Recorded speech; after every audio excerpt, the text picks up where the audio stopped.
ഈശോ മിശിഹായിക്ക് സ്തുതിയായിരിക്കട്ടെ.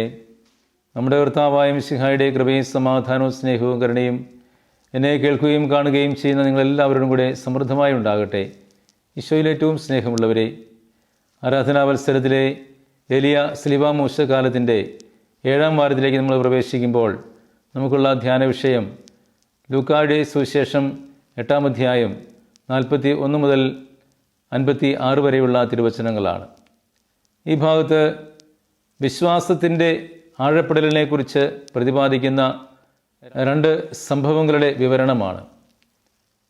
കർത്താവ് അയാളുടെ അപേക്ഷ പ്രകാരം മരണാസന്നനായി കിടക്കുന്ന അയാളുടെ ഏകപുത്രിയെ സുഖപ്പെടുത്തുവാൻ വേണ്ടി വീട്ടിലേക്ക് പോകുന്ന വഴിയാണ്.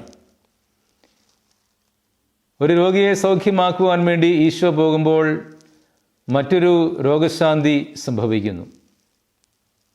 രണ്ടും വിശ്വാസത്തിൻ്റെ 2 എക്സ്പ്രഷൻസാണ്, അല്ലെങ്കിൽ പ്രകടനങ്ങളാണ്. ഈശോ ജായിറോസിൻ്റെ മകളെ സൗഖ്യമാക്കുവാൻ വേണ്ടി പോകുമ്പോൾ മറ്റൊരു രോഗി ഈശോ അറിയാതെ ഈശോയിൽ നിന്നും സൗഖ്യം പിടിച്ചെടുക്കുവാൻ പരിശ്രമിക്കുകയാണ്, അല്ലെങ്കിൽ പരിശ്രമിച്ചു, അത് സൗഖ്യപ്പെടുകയും ചെയ്യുന്നു. ഇവിടെ 2 തലത്തിലുള്ള വിശ്വാസത്തെ നമുക്ക് കാണാൻ സാധിക്കും. ആദ്യത്തെ അഭ്യർത്ഥന ജായിറോസിൻ്റെ അപേക്ഷയാണ്. ജായിറോസിൻ്റെ അപേക്ഷ അയാളുടെ പ്രാർത്ഥനയാണ്, കർത്താവേ എൻ്റെ മകളെ സൗഖ്യപ്പെടുത്തണമേ എന്ന്. ആ മകൾക്കും ഒരുപക്ഷെ വിശ്വാസം കാണുമായിരിക്കാം, എന്നാൽ അതിവിടെ വിവരിക്കുന്നില്ല. പക്ഷേ ജായിറോസിൻ്റെ വിശ്വാസത്തിനെ ഇവിടെ സുവിശേഷൻ വരച്ചു കാട്ടുകയാണ്. മാതാപിതാക്കളുടെ വിശ്വാസം മക്കൾക്ക് സൗഖ്യം കിട്ടുവാൻ കാരണമായിത്തീരുന്നു എന്നതിൻ്റെ ഒരു വെളിപ്പെടുത്തലാണിത്. എന്ന് പറഞ്ഞാൽ രോഗി വിശ്വസിച്ചില്ല എങ്കിൽ പോലും രോഗികളുമായി അടുത്തു നിൽക്കുന്നവരുടെ വിശ്വാസത്തിന് അർത്ഥമുണ്ട് എന്ന് ഈ വചനഭാഗം നമ്മളെ പഠിപ്പിക്കുകയാണ്. രോഗിയും വിശ്വാസം ഉണ്ടാകണം, അത് പ്രധാനപ്പെട്ട കാര്യം തന്നെയാണ്. എന്നിരുന്നാൽ കൂടി രോഗിയുടെ മാതാപിതാക്കൾക്ക്, രോഗിയുടെ ശുശ്രൂഷകർക്ക് രോഗശാന്തി ഉണ്ടാകുവാൻ വിശ്വാസം ആവശ്യമാണ് എന്ന് ഈ തിരുവചന ഭാഗം നമ്മളെ പഠിപ്പിക്കുന്നു. രണ്ടാമതായി, ഈശോ പോകുന്ന വഴിക്ക് 12 വർഷമായി രക്തസ്രാവമുണ്ടായിരുന്ന ഒരു സ്ത്രീ കർത്താവിൻ്റെ വസ്ത്രത്തിൻ്റെ വിളിമ്പിൽ സ്പർശിച്ച് സൗഖ്യം നേടുകയാണ്. കർത്താവ് സാധാരണഗതിയിൽ സൗഖ്യപ്പെടുത്തുന്നത് ഒന്നുകിൽ നീ സൗഖ്യമാക്കപ്പെടട്ടെ എന്ന് പറഞ്ഞോ, അല്ലെങ്കിൽ ഏത് ഭാഗമാണോ സൗഖ്യം വേണ്ടത് അവിടെ സ്പർശിച്ചുകൊണ്ടോ, അല്ലെങ്കിൽ തുപ്പലുകൊണ്ട് ചെളിയുണ്ടാക്കിയോ ഒക്കെയാണ് കർത്താവ് സൗഖ്യം നൽകുന്നത്. എന്നാൽ അതിൽ നിന്നുമൊക്കെ വ്യത്യസ്തമായിട്ട് കർത്താവ് അറിയാതെ കർത്താവിൽ നിന്നും ശക്തി പിടിച്ചെടുക്കുന്ന ഒരു സ്ത്രീയാണ് നമ്മൾ ഈ 12 വർഷമായി രക്തസ്രാവം ഉണ്ടായിരുന്ന സ്ത്രീയിൽ കാണുന്നത്. ആരുമറിയാതെ തിക്കിലും തിലക്കിലും ഇടയ്ക്ക് പോകുമ്പോൾ ആരുമറിയാതെ ഈശോയുടെ പുറകെ കൂടെ ചെന്ന് ആ വസ്ത്രത്തിൻ്റെ വിളിമ്പിൽ നിന്ന് സ്പർശിച്ചു. ഉടനെ തന്നെ അവൾക്ക് രക്തസ്രാവം നിലയ്ക്കുകയും സൗഖ്യദായകമായ അനുഭവം ഉണ്ടാവുകയും ചെയ്യുകയാണ്. ഈശോ കാണുന്നില്ല, പക്ഷേ ഈശോ അറിയുന്നുണ്ട് എന്താണ് തന്നിൽ സംഭവിച്ചത് എന്ന്. ആ സ്ത്രീക്ക് സംഭവിച്ചത് എന്താണെന്ന് കർത്താവ് അറിയുന്നു. എന്നാണ് അങ്ങയെ സ്പർശിച്ച് ശക്തി വാങ്ങിയത്. അപ്പോൾ അവളുടെ കഥ അവർ വിവരിക്കുകയാണ്. അവളുടെ സാമ്പത്തികമായ വരുമാനത്തിൻ്റെ നല്ലൊരു ഭാഗവും, അല്ലെങ്കിൽ മുഴുവൻ ഭാഗവും എന്ന് പറഞ്ഞതുപോലെ തന്നെ ഈ രോഗത്തിന് വേണ്ടി അവൾ ചികിത്സിച്ചു തീർത്ത് കളഞ്ഞു. എന്നിട്ടും ഒരു വൈദ്യന്മാർക്ക് പോലും അവളെ സുഖപ്പെടുത്തുവാനായിട്ട് സാധിച്ചില്ല. അപ്പോഴാണ് വൈദ്യന്മാരിൽ വൈദ്യനായ യേശുവിനെക്കുറിച്ച് അവൾ കേട്ടത്. അങ്ങനെ ആ കേൾവിയിൽ നിന്നും അവൾ ഈ വൈദ്യന്മാരിൽ വൈദ്യനായ, അല്ലെങ്കിൽ എല്ലാ വൈദ്യന്മാരിലേക്കാൾ ശ്രേഷ്ഠനായ വൈദ്യനായ കർത്താവിൻ്റെ പക്കലേക്ക് വന്ന് കർത്താവ് അറിയാതെ തന്നെ സ്പർശിച്ച് സൗഖ്യം നേടുകയാണ്. സ്നേഹമുള്ളവരെ, ഇവിടെ ഈ സ്ത്രീയുടെ വിശ്വാസത്തിൻ്റെ ആഴം നമ്മളൊന്ന് മനസ്സിലാക്കേണ്ടതുണ്ട്. തൊട്ട് സ്പർശിച്ച് സൗഖ്യം നേടുന്ന ഈ സ്ത്രീ ഈ ആധുനിക ലോകത്തിൽ നമുക്ക് നൽകുന്ന വലിയ ഒരു പ്രചോദനമാണ്.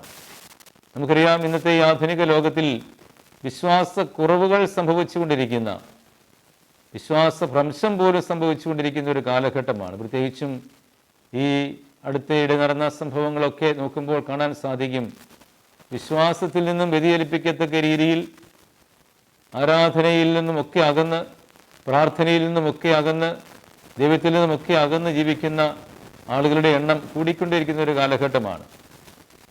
ഈ കാലഘട്ടത്തിൽ അതുകൊണ്ട് തന്നെ ഈ സ്ത്രീ പ്രചോദനാത്മകമായ ഒരു ജീവിത സാക്ഷ്യമാണ് നമുക്ക് നൽകുന്നത്. ഈശോയുടെ വസ്ത്രത്തിൻ്റെ വിളിമ്പിൽ സ്പർശിച്ച് ഒരിക്കലും ഭേദമാകാതിരുന്ന രോഗശാന്തി നേടുന്ന ഈ സ്ത്രീയുടെ വിശ്വാസത്തിൻ്റെ ആഴം എത്രമാത്രം തീവ്രമാണ്. നമ്മൾ തിരിച്ചറിയേണ്ട യാഥാർത്ഥ്യമാണിത്. പ്രിയമുള്ളവരെ, അതുകൊണ്ട് നമ്മുടെയൊക്കെ വിശ്വാസത്തിൻ്റെ ആഴങ്ങളിലേക്ക് നമ്മൾ ഇറങ്ങിച്ചെല്ലണം. എത്രമാത്രം എനിക്ക് വിശ്വാസമുണ്ട്, കർത്താവ് എന്നെ സ്പർശിച്ച് സൗഖ്യമാക്കുന്ന അനുഭവമാണോ, ഞാൻ കർത്താവിനെ സ്പർശിച്ച് വാങ്ങുന്ന അനുഭവമാണ് നമുക്കുണ്ടാകേണ്ടത്. നാം കർത്താവിനെ സ്പർശിച്ചാൽ തീർച്ചയായും കർത്താവിന് സൗഖ്യം തരാതിരിക്കാൻ കഴിയില്ല.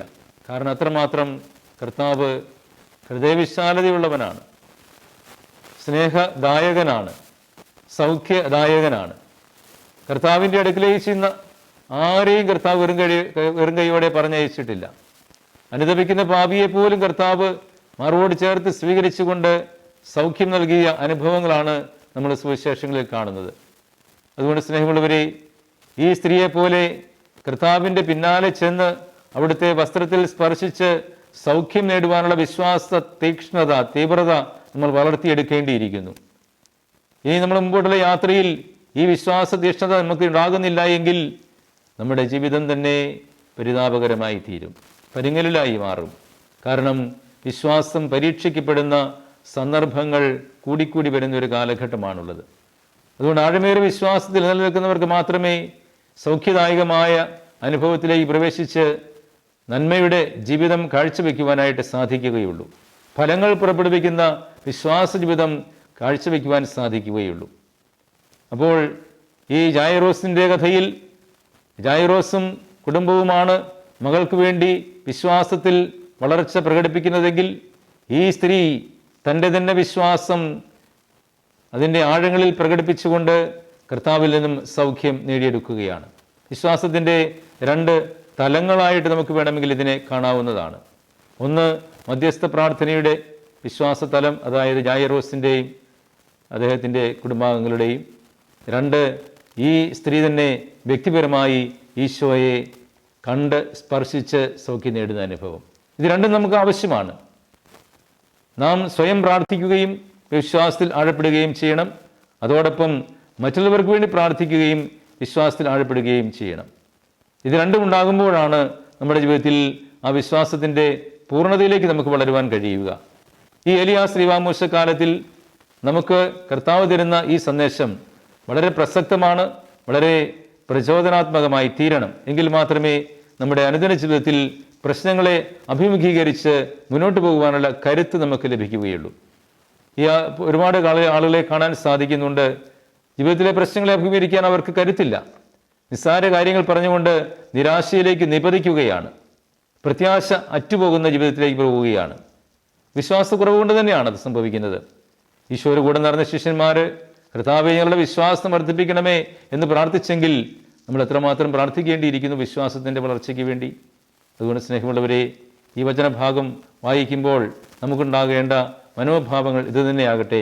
കർത്താവേ ഞങ്ങളുടെ വിശ്വാസം വർദ്ധിപ്പിക്കണമേ എന്ന് ശിഷ്യന്മാരെ പോലെ നമുക്കും പ്രാർത്ഥിക്കാം. ഈ സ്ത്രീയെപ്പോലെ കർത്താവിൻ്റെ പിറകെ ചെന്ന് കർത്താവിൻ്റെ വസ്ത്രത്തിലെങ്കിലും സ്പർശിക്കുവാനുള്ള ആ ഒരു തീവ്രത നമുക്ക് വളർത്തിയെടുക്കാം. ജായിറോസിനെ പോലെ മറ്റുള്ളവർക്ക് വേണ്ടി, നമ്മുടെ കുടുംബത്തിലുള്ള ആളുകൾക്കായിക്കൊള്ളട്ടെ, മറ്റുള്ളവർക്ക് വേണ്ടി ആയിക്കൊള്ളട്ടെ, പ്രാർത്ഥിക്കുന്നവരായി മാറാം. അങ്ങനെ മധ്യസ്ഥ പ്രാർത്ഥനയിലൂടെയും വ്യക്തിപരമായ പ്രാർത്ഥനയിലൂടെയും വളർന്ന് ഈശോയുടെ വിശ്വാസത്തിൽ വളർന്ന് നമുക്ക് കൂടുതൽ ദൈവാനുഗ്രഹം പ്രാപിക്കാൻ പരിശ്രമിക്കാം. അതിനുള്ള കൃപയ്ക്കായി പ്രാർത്ഥിക്കാം. സർവശക്തനായ ദൈവം നമ്മുടെ എല്ലാവരെയും സമൃദ്ധമായി അനുഗ്രഹിക്കട്ടെ.